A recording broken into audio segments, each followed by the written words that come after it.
Aba malala yung ginawa ni Nando sa kanya kaya kailangan niya ng mas matinding pagsasanay. Baka may makaharap siyang kasing galing ng lolo niya. Papaano?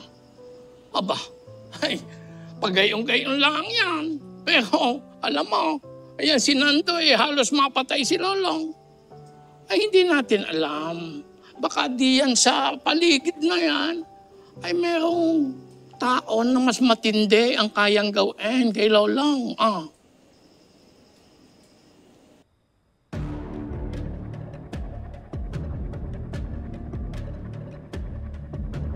Kanor, nasaksihan ko ang husay mo sa pakikipaglaban at depensa.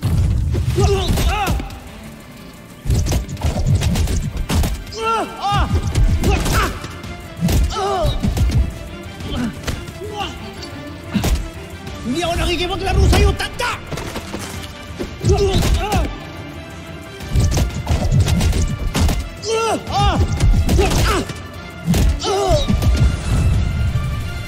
Palagay mo ba, kaya mo itong ituro sa ibang tao?